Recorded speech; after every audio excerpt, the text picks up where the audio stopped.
नमस्कार दोस्तों, मेरा नाम उदय कामत है। बेसिकली मैं म्यूज़िक कंपोज़र हूँ और पिछले 20-25 सालों से मैं इंडस्ट्री में एज ए म्यूज़िक कंपोज़र काम कर रहा हूँ।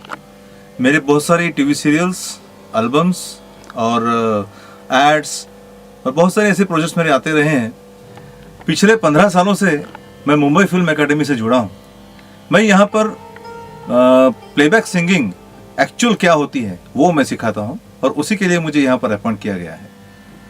मैंने ये देखा है कि यहाँ पर जो स्टूडेंट्स आते हैं, नॉर्मली जो सारे स्टूडेंट्स जो आते हैं यहाँ पर वो नॉर्मली सिंगिंग करने के लिए आते हैं, लेकिन यहाँ पर ये एक ही ऐसी जगह है film academy, Mumbai film academy, कि जहाँ पर आपको प्लेबैक सिंगिंग का सही अर्थ सही मायने में सिखाया जाता है और यही इनका उद्देश्य है। और उसी उद्देश्य के लिए मुझे इन्होंने यहाँ पर मुझे अपॉइंट किया है। और यहाँ पर ऐसी बहुत सारी चीज़ें सीखने के बाद हमारे स्टूडेंट्स इंडियन आइडल में जाके विनर बनते हैं, सुर क्षेत्र में जाकर विनर बनते हैं और बहुत सारी फिल्मों में गाने भी गा रहे हैं। तो ये सब देखने के बाद मुझे खुशी होती है कि मैं मुंबई फिल्म एकेडमी से जुड़ा हूँ और इन लोगों ने मुझे यहाँ पर इस काम के लिए रखा है और मुझे सिखाने का बहुत शौक है।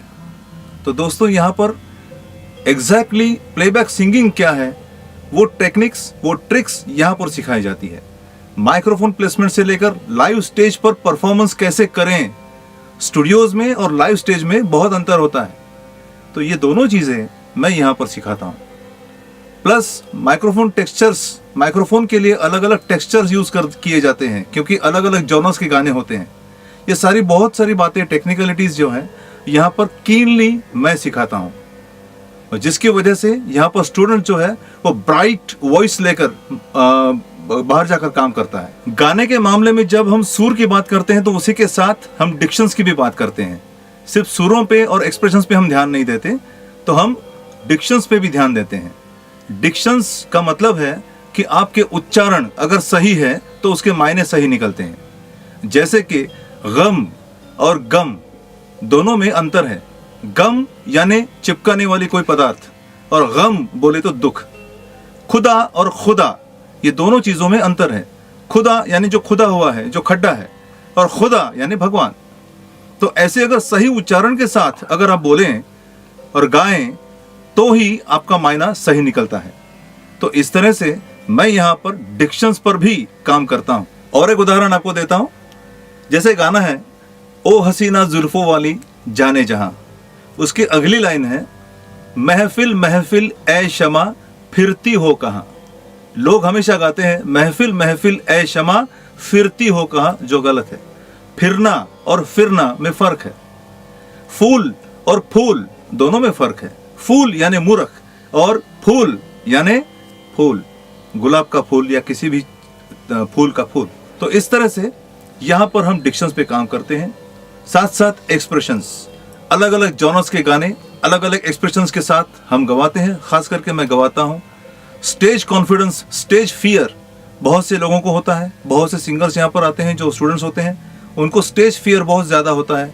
प्लस माइक्रोफोन फियर होता है। जब वो स्टूडियो में काम करेंगे तो हमारे यहाँ पर लाइव सेटअप है, माइक्रोफोन, यहाँ पर हमारा स्टूडियो है, हमारा लाइव स्टूडियो है। यहाँ पर हम तरह तरह के गाने हम रिकॉर्ड करवाते हैं स्टूडेंट्स से। हम गाना गवा गवा कर यहाँ पर यूज टू हो जाते हैं स्टूडेंट्स। तब जाके हमारे स्टूडेंट्स प्रोफेशनली मार्केट में जाके काम कर सकते हैं। हमारे यहाँ दोस्तों जो स्टूडेंट्स आते हैं वो सिर्फ मुंबई या किसी एक प्रांत से नहीं आते, सारे के सारे भारत से हमारे यहाँ स्टूडेंट्स आते हैं। भारत के हर कोने से स्टूडेंट्स आते हैं और मैं तो कहूँगा कि भारत के बाहर के लोग भी, यूरोपियंस भी हमारे यहाँ स्टूडेंट्स रह चुके हैं और आते रहते हैं। तो यहाँ पर हम सारे स्टूडेंट्स को लेकर काम करते हैं। खास करके मैंने देखा है कि डिक्शंस के मामले में जो स्टूडेंट्स भारत में अलग अलग जगह पे हैं, खास करके नॉर्थ साइड, साउथ साइड और थोड़ा सा ईस्ट साइड, ये जो स्टूडेंट्स हैं इनके उच्चारण में गड़बड़ होती है। वो लोग उच्चारण सही नहीं दे पाते। जो हिंदी डिक्शंस एग्जैक्टली होने चाहिए वो नहीं मिलते, तो हम उस पर ध्यान देते हैं। और जब वही स्टूडेंट्स अपना पहले का रिकॉर्ड किया हुआ गाना जब सुनते हैं और जान चुके होते हैं कि मुझे कैसे गाना है, जो नॉलेज मिलता है, उसके बाद वो गाना गाते हैं और उसको सुनते हैं तो अपने आप पे हंसते हैं और बाद में समझ में आता है कि मैंने क्या गलती की थी। इसी तरह से हम यहाँ पर हर एक स्टूडेंट्स पे इंडिविजुअली ध्यान देते हैं। दोस्तों, प्लेबैक सिंगिंग में खास करके जो इंडिया में बॉलीवुड म्यूजिक है उसमें सिर्फ इंडियन म्यूजिक काम नहीं करता।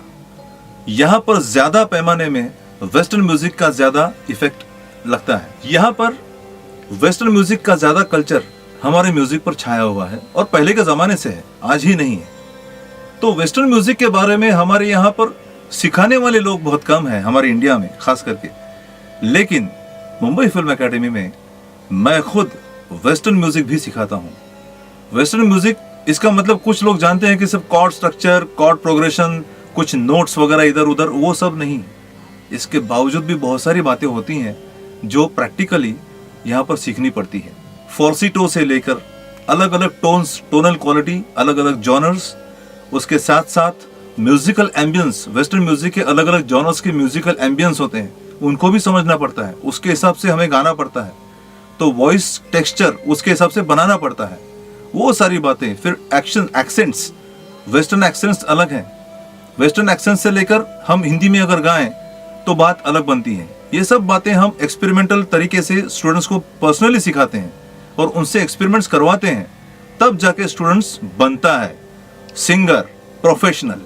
और ये ही खूबी हमारी मुंबई फिल्म एकेडमी की है। दोस्तों, आप समझते हैं गाना गले में है और बहुत अच्छा सिंगर है तो उसके पास सारा नॉलेज है, ऐसा नहीं है। मैं यहाँ पर पर्सनली एक बात पर ज्यादा जोर देता हूँ कि हर एक स्टूडेंट को फिजिकली कोई ना कोई एक इंस्ट्रूमेंट, म्यूजिकल इंस्ट्रूमेंट बजाना आना चाहिए।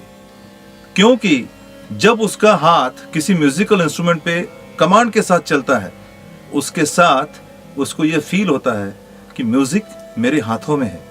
और मेरा हमेशा स्लोगन रहा है, मेरे स्टूडेंट्स को मैं हमेशा सिखाता हूँ कि कर लो म्यूजिक मुट्ठी में।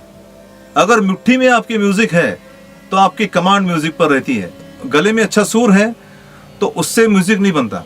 म्यूजिक आपके हाथों में भी होना चाहिए। आपके कीबोर्ड पे, आपके गिटार पे अगर आपके अच्छे सुर आपके निकलते हैं और उसको आप रिकॉग्नाइज कर पाते हैं, अच्छे कॉर्ड प्रोग्रेशन आप समझ पाते हैं, उसका आनंद आप ले सकते हैं, तो म्यूजिक आपके मुट्ठी में है। तो वो सारी बातें, ऑब्लिगेटोस की बातें, अलग अलग सुर, थर्ड, फिफ्थ, ये सारी बातें यहाँ पर मैं सिखाता हूँ और लोगों से, स्टूडेंट से मैं एक्सपेरिमेंट्स करवाता हूँ। और बार बार करवाने से उनको पता चलता है कि ये होता क्या है, और तब जाके उनको समझ में आता है कि प्लेबैक सिंगिंग एग्जैक्टली क्या है।